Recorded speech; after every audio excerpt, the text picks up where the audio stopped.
बिस्मिल्लाहिर्रहमानिर्रहीम। मोअज़्ज़ज़ नाज़रीन, अस्सलामु अलैकुम वरहमतुल्लाहि वबरकातुहू। आपके सवालात हमें मौसूल हुए, उनके जवाबात लेने के लिए हमने आज एक बार फिर दावत दी इस्तेमाब जनाब डॉक्टर मुफ्ती मोहम्मद हुसैन साहब को। वो अपना कीमती वक्त निकाल कर हमारे प्रोग्राम में आए। हम मुफ्ती साहब को खुशामदीद कहते हैं। मुफ्ती साहब, अस्सलामु अलैकुम वरहमतुल्लाहि वबरकातुहू। वालेकुम अस्सलाम वरहमतुल्लाहि वबरकातुहू। सवाल ये है कि क्या कोई शख्स अपनी ज़िंदगी के अंदर अपनी जायदाद को, अपनी विरासत को तकसीम कर सकता है, और क्या ऐसा करना चाहिए या नहीं? बिस्मिल्लाहिर्रहमानिर्रहीम। पहले भी ये हालात ऐसे पेश आते रहे और रहती दुनिया तक शायद ये सूरत हाल रहेगी कि बाज़ हालात के अंदर वालिद या बड़ा ये सोचता है कि मैं अपनी विरासत अपनी ज़िंदगी में तकसीम कर दूं, और कभी कभार हालात ऐसे होते हैं कि उसका तकसीम ना करना और अपने मरते दम तक अपनी विरासत, अपनी जायदाद अपने कब्ज़े में रखना ज़्यादा बेहतर होता है। ये हर शख्स के, हर ख़ानदान के और इसी तरह हर इलाक़े के लिहाज से बस औक़ात हालात मुख्तलिफ़ होते हैं, तो मुख्तलिफ़ हालात के अंदर फिर हिकमत अमली मुख्तलिफ़ अपनानी पड़ती है। यहाँ तक शरई मसले का ताल्लुक़ है तो यहाँ पर दो सवाल किए गए हैं। एक सवाल ये किया गया है कि क्या कोई शख्स अपनी ज़िंदगी में अपनी जायदाद तकसीम कर सकता है या नहीं, और दूसरा सवाल ये किया गया है कि ऐसा करना चाहिए या नहीं। तो पहले सवाल का जवाब ये है कि शरई तौर से इस बात की गुंजाइश है, इजाज़त है कि अगर कोई शख्स ये समझता है कि मेरी ज़िंदगी में अगर जायदाद तकसीम हो गई तो मैं मुनासिब अंदाज से तकसीम कर दूँगा, अगर मैं इसी तरह वफ़ात पा जाता हूँ तो शायद मेरी औलाद या मेरे वरसा उसके अंदर लड़ाई झगड़े का शिकार हूँ, या ख़ानदान के अंदर दूरियाँ पैदा हों, या इसी तरह बेटे बेटियों के अंदर ताल्लुक़ात के अंदर ख़राबी हो, या फिर इसी तरह कभी कभार किसी कब्ज़े का या शुफ़े का या कुछ इस तरह के ख़तरात होते हैं। तो बड़ा समझता है कि भाई मैं अपनी ज़िंदगी में तकसीम कर दूँ तो बेहतर रहेगा, अच्छा रहेगा। तो शरअन अगर ज़रूरत महसूस की जाए तो इसकी इजाज़त है,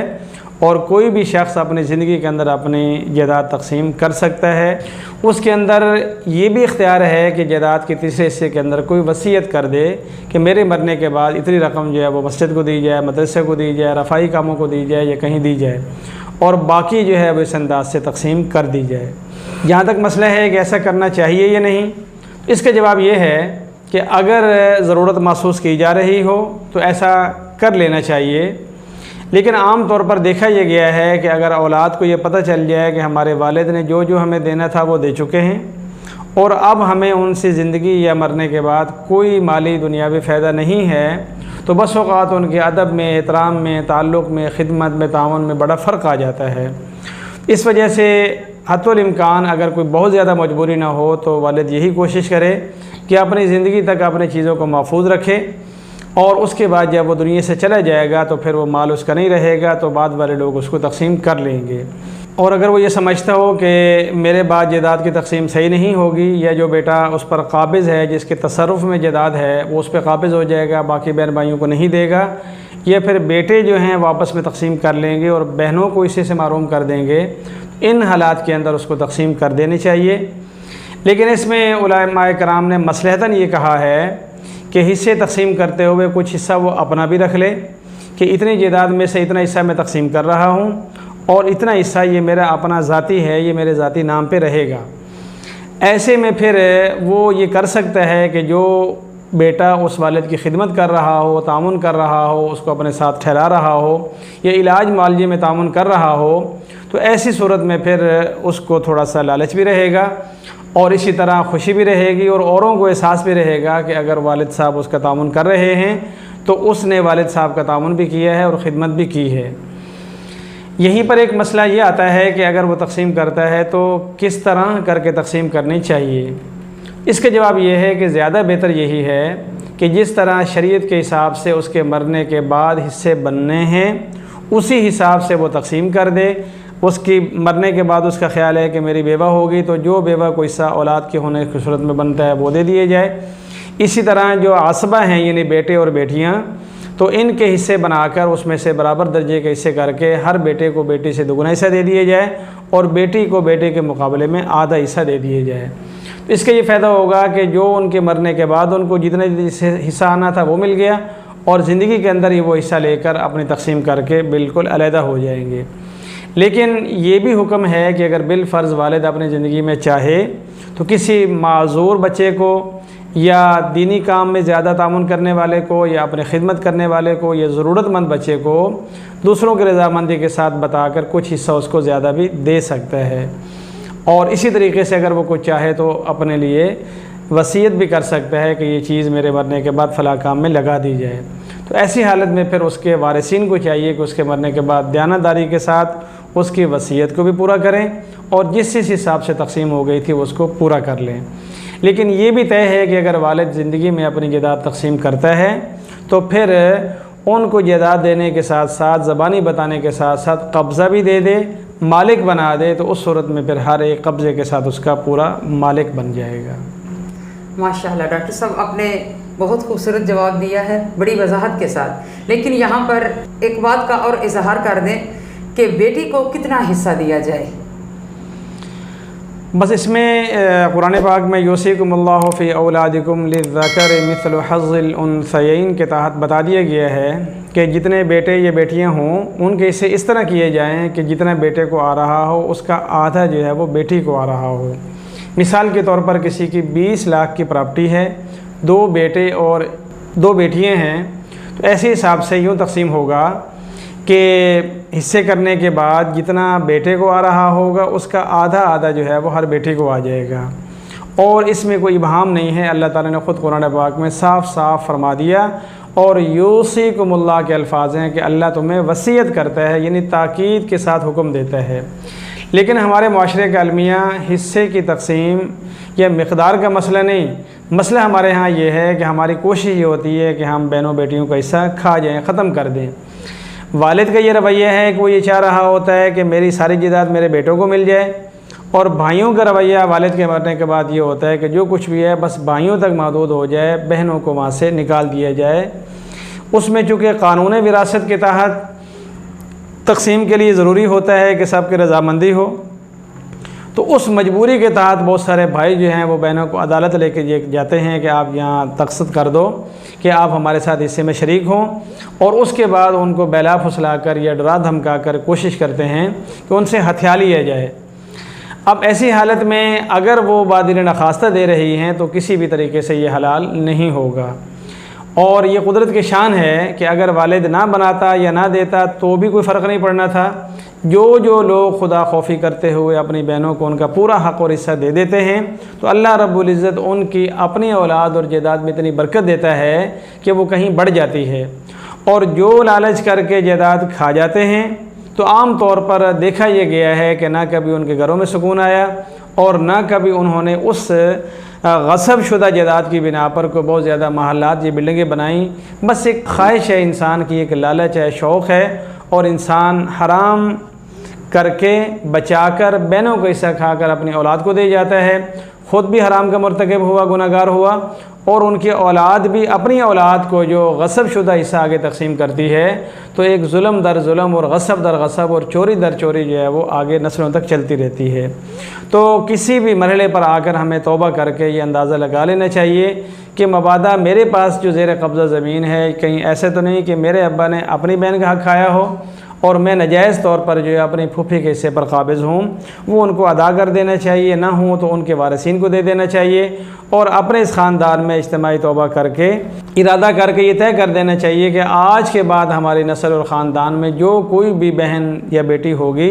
उसको इंशाअल्लाह शरीयत के मुताबिक पूरा हिस्सा दिया जाएगा। तो इस सोच के साथ ही अल्लाह की तरफ से ऐसी बरकतें और रहमतें आएंगी कि अल्लाह रब्बुल इज़्ज़त बेशुमार जायदाद और बेशुमार दौलत अता करेगा। अल्लाह ताला हमें समझ अता फ़रमाए और इस जुल्म और गसब से जो है हमें बचने की तौफ़ीक़ अता फ़रमाए। जज़ाकल्लाहु खैरन। माशाअल्लाह, इस्लाम बहुत खूबसूरत मज़हब है कि जिसने औरत को भी विरासत में शामिल किया। तो डॉक्टर साहब, एक सवाल इतना आम हो चुका है और इतना अहम है कि आज के इस मुआशरे के अंदर इधर शादी हुई इधर तलाक, क्या वजह है कि ऐसा क्यों हो रहा है?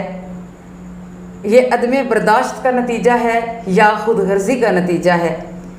कि तलाक बहुत ज़्यादा आम हो चुकी है? तो क्या इसकी रोकथाम मुमकिन है? जी वाकई में ये सवाल बहुत ज़्यादा अहम है।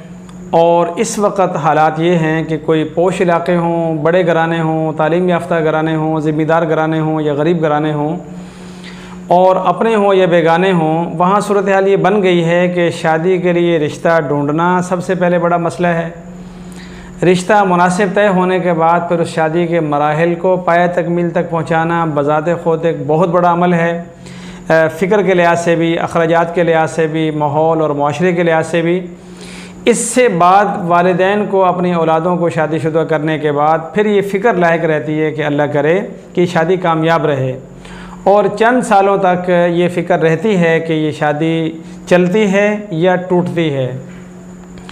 और पहले किसी वक्त हम कहते थे कि भाई मगरबी माशरे के अंदर तलाक़ का रुझान आम है, वहाँ शरह तलाक़ बहुत ज़्यादा है, और उसकी वजह यह है कि वहाँ तलाक़ का इख्तियार मर्द के हाथ में नहीं बल्कि औरत के हाथ में होता है।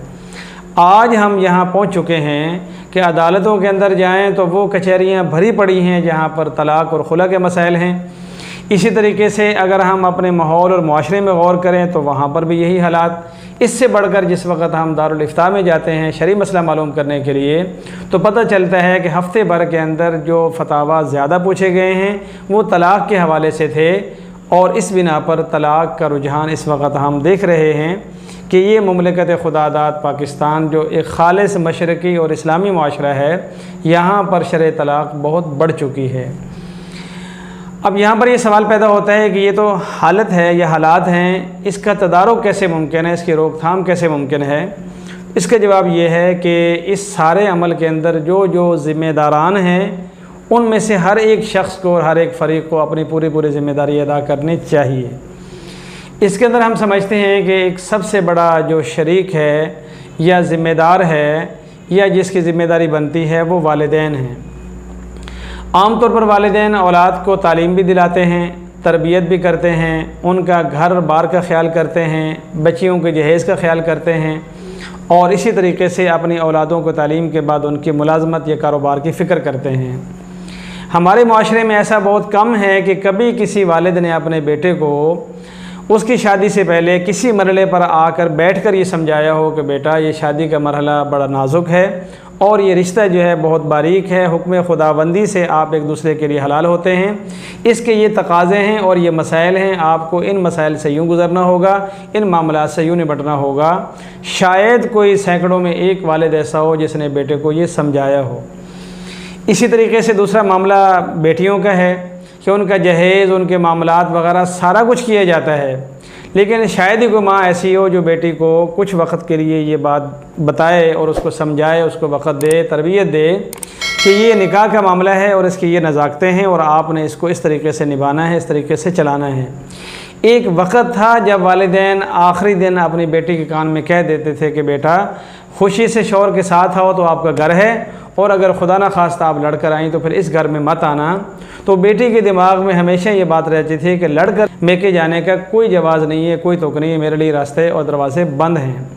आज ऐसा नहीं है। आज ये कहा जाता है कि बेटा कोई भी मसला हो आपने फ़ौरन हमें मुतले करना है। अब वो बेटी जो है वो एक मसला हो तो दो मसले बताती है, दो हो तो चार बताती है। तो इस तरीके से ख़ानदान के अंदर बिगाड़ और उनके अंदर जो है वो ताल्लुक़ात की ख़राबी आती है। फिर जब एक बहन तलाक़ याफ्ता हो जाए तो इस पूरे घराने पर तलाक़ के दाग का धब्बा लग जाता है और नतीजतन लोग कहते हैं कि फ़लाने की औलाद जो है वो निभा करने वाली नहीं है। तो ऐसे हालात में वालिदैन इस वक्त इस बात की फ़िक्र करें और सोचें कि जहाँ मैंने बेटे की मुलाजमत या कारोबार की फ़िक्र करनी है, वहीं पर उसको शादी कराने से पहले तरबियत भी देनी है। इसी तरह बच्ची के वालिदैन अपनी बेटी के बारे में भी इस बात का एहतमाम करें, चाहे कोई किताब पढ़ा कर या ख़ुद नसीहत फरमा कर या फिर आलमों के और उलमा के बयानात में बेच कर या किसी भी तरीके से उनको ये बावर करवाएं। इसका एक आसान तरीक़ा ये भी है कि किसी भी घर के अंदर एक प्रोग्राम महीने में, 2 महीने में, 6 महीने में रखा जा सकता है, जिसका मौजू यही होगा कि निकाह के क्या मसाइल हैं और तलाक़ के क्या मामलात हैं, निकाह की क्या नज़ाकत है और बहैसियत बीवी खातून की क्या ज़िम्मेदारी है। तो कोई भी शख्स अपने घर में ये प्रोग्राम रख ले, नियत ये हो कि मेरी बेटी समझ जाए। उसकी बेटी की समझने के दौरान अगर पूरे महल्ले की बाकी बेटियाँ बड़े छोटे समझ जाते हैं तो ये सोने पे सुहागा होगा। नंबर 2, कि जो इस वक्त हम जिस माशरे में जी रहे हैं, तो कुछ लोग ऐसे होते हैं जो माशरे पर उनका असर होता है, वो मुअस्सिर तरीन शख्सियात होती हैं, जैसे उलमाए कराम हैं। तो जहाँ हम बहुत सारे और मामलात पे, मौज़ूआत पे गुफ्तगू करते हैं, तो वहीं पर गाहे बगाहे इस चीज़ को भी मौज़ूए सुखन बनाना चाहिए। हमारे पास सुनने वालों के अंदर नौजवान तबका होता है, वो हमारे पास जुमा पढ़ने आता है, बयानात सुनने आता है, तो कोई ना कोई वक्त निकाल कर हम इस बात का इजहार करें कि निकाह का ये मामला है, ये मसला है, ये नज़ाकत है, ये इसकी ज़िम्मेदारियाँ हैं, और इन अल्फाज बोलने से, कहने से और ये अमल करने से निकाह टूट जाता है। तो एक तरफ वालिदैन पूरा एहतमाम करेंगे, दूसरी तरफ उलमाए कराम अपने बयानात के अंदर इसका एहतमाम करेंगे, तो बहैसियत मुआशरा हम इसको एक बेहतर तरीके में ला सकते हैं। तीसरे नंबर पर, हर बच्चा आज जो है वो स्कूल में या कॉलेज में या मदरसे में पढ़ता है। बहुत शाज़ व नादिर कोई ऐसा वैरान इलाके होंगे, दूर दराज इलाके होंगे, या कोई भट्ठे पर काम करने वाले लोग होंगे, कहा जा सकता है कि एक मुंतखब तबका स्कूल की तालीम हासिल नहीं करता, वरना 90-95% ऐसा है कि तमाम माशरों के, माहौल के और ख़ानदानों के बच्चे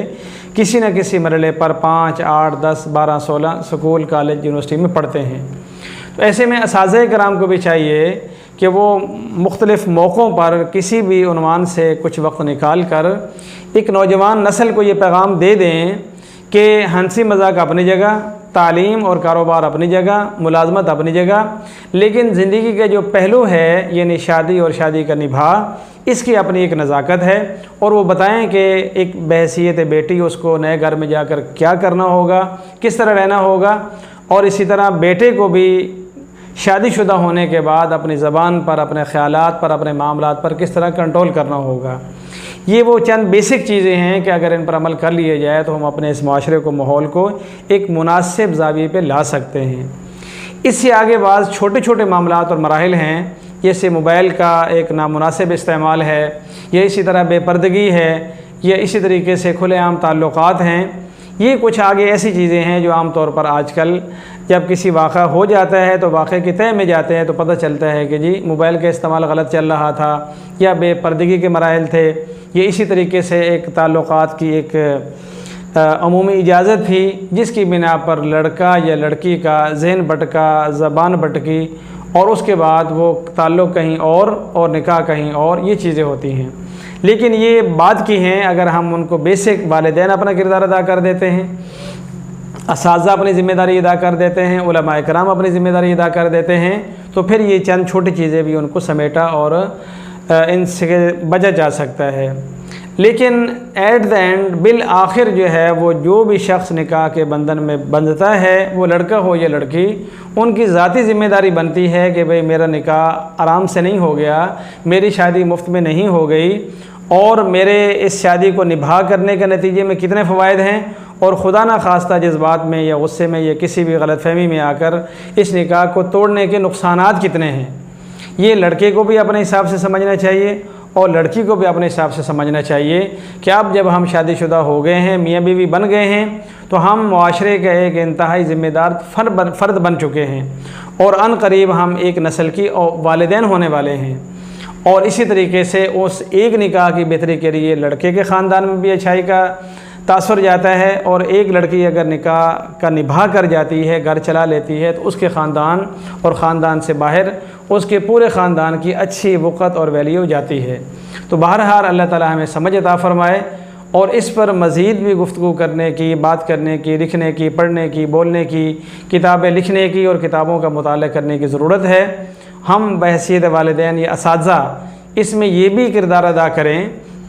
कि बच्चों को मुताले के लिए जो है वो ऐसा मवाद फ़राहम करें, या उलमाए कराम जो हैं वो ऐसी किताबें लोगों के सामने ले आएँ कि जिससे जो है वो घर को बचाया जा सकता हो, संभाला जा सकता हो। माशाअल्लाह, आपने बड़ी वजाहत के साथ हर सवाल का जवाब दिया। हम आपके मशकूर हैं कि आप अपना कीमती वक्त निकाल कर यहाँ तशरीफ़ लाए। मुअज़्ज़ज़ नाज़रीन, आपको ये हमारा प्रोग्राम कैसा लगा? ये हम आपके लिए ही ये प्रोग्राम तश्कील देते हैं। आपके सवालात आते हैं तो हमें बहुत खुशी होती है कि आप इस प्रोग्राम से और अपने प्यारे नबी सल्लल्लाहु अलैहि वसल्लम की तालीमात से मोहब्बत रखते हैं। तो जो भी आपके जहन के अंदर कोई किसी किस्म का भी सवाल हो तो आप हमें मैसेज करें। इंशाअल्लाह अज़ीज़ हम कुरान और हदीस की रोशनी में उन सवालात के जवाबात आप तक पहुंचाने की पूरी कोशिश करेंगे। अल्लाह रब्बुल इज़्ज़त आपको खुश रखे। अस्सलामु अलैकुम व रहमतुल्लाहि व बरकातुहू।